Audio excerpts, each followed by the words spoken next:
Hey guys, welcome back to One More Push, and today we're continuing our model of Stick Stickly from Nickelodeon. Let's hop right in. We're going to go into sculpt mode and we're going to make some imperfections on the nose. So you can see the original nose on Stick Stickly is made by a little lump of clay modeled by hand. So what we're going to do is add some imperfections here using our sculpting tools just to kind of match that imperfection. So we're going to make it feel like it's made out of clay. Once we add a couple lumps, we're going to move on to the outlet. So we're going to get working on the background. So let's make a cube, scale the y-axis down, and push it to the background of the scene. Once we get it back there, we want to try to round the edges a little bit. So how do we do this? Let's start by adding a couple subdivisions, and then we'll add a subdivision surface. This is going to round the edges for us. Once we get that, I want to make sure that the sides of the outlet are rounded as well. So I'm just going to select those edges, turn on proportional editing, and then scale these out. So now we have a rectangle with rounded corners. So once we have this general shape, we can go in and add some more detail. So I'm going to select a couple edges here. Now I'm just going to bevel those out. And once I get that where I want it, I'm going to move those backwards in the y-axis, and that's going to create our plug. Great. So now we need to add the circle on the bottom for the ground. So I'm just going to grab one of the vertices and scale that back as well. So that's going to add our bottom part of our plug. Now, if I add a couple more vertices on here, subdivide my my edges, I can smooth that out a little bit.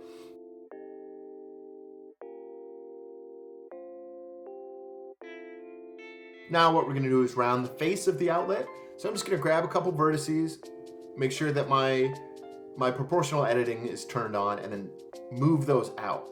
Now you can see it's a little bit rounded, and I'm not super happy with the way that the topology is of this plug, so I'm going to move, scale, and delete some vertices and some faces, and then just rebuild that so things are a little bit smoother.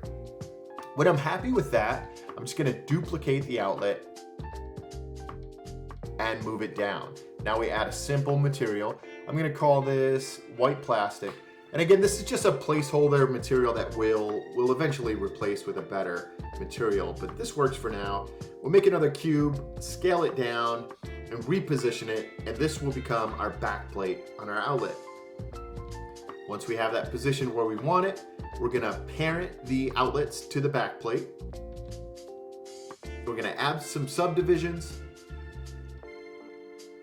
And what we want to do is add some subdivisions, add a subdivision surface, and then add some additional loop cuts so that we maintain some of our shape, but we have the nice rounded corners that we want.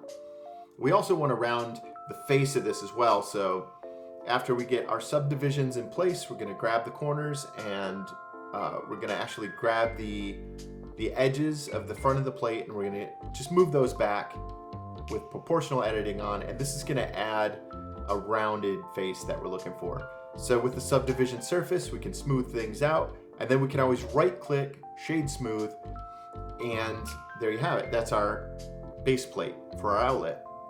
And that's looking okay. Now the top and the bottom edges of my faceplate are a little rough, but after I look in my camera view with 0, you can see that those edges are not going to be in our composition, so I'm not too concerned about that imperfection. We'll never see it on camera, so that's just fine with me. So now I'm going to position my room cube. I'm just going to push that to the back to make sure we have a little bit of space behind Stick Stickly.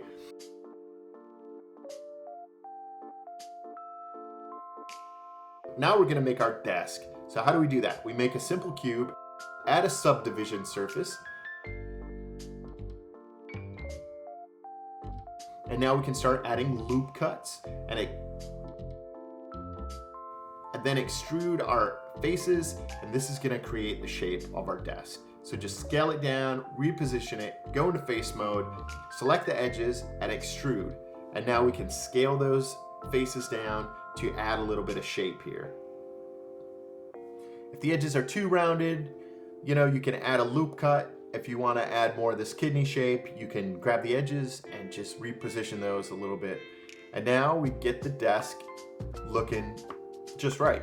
And thanks to our subdivision surface, you can see there's very few polygons that we're working with here, but it still gets to be pretty close to where we want it. Now what I want to do is add some placeholder materials. We can see from our reference photo that the outside of the table is a different color, different material than the top of the table. So how do we do that? We're going to add two materials on one object. And this is very simple and a very common task.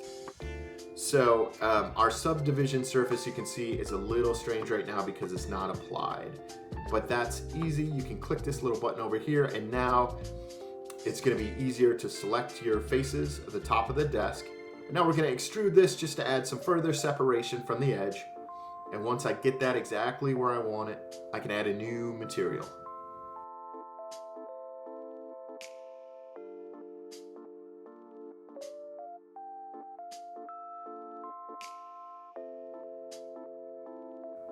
So now I apply my subdivision surface.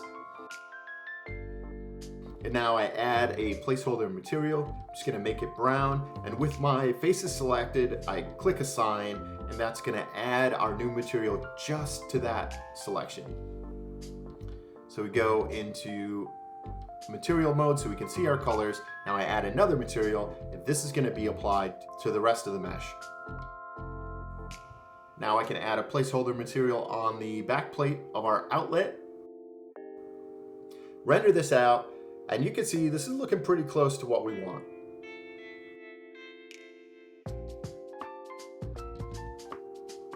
I'm just gonna add another subdivision surface to smooth everything out. Now we're going to create the lattice in the background. So make a simple cube, scale it down, and then we can stretch it out on the x-axis, and that's gonna create this small piece of wood in the background. Now we just duplicate that, then we duplicate it again, rotate it 90 degrees, and now we have our vertical line. Now we're gonna use these just as background detail, you can see. So we duplicate that, move it over, and now you have a grid in the background. Now I'm just gonna parent those all together. Select them all, Control P, and that's gonna parent them to the top. And now I can add a placeholder material here. That's looking great. Now I'm gonna create this area of interest in the background. I think it's supposed to be a pencil. So I'm just gonna create a cylinder, scale it how I want it, and push it into the background. Now let's add a placeholder material here, add another material on the background, and render this out to see how it looks.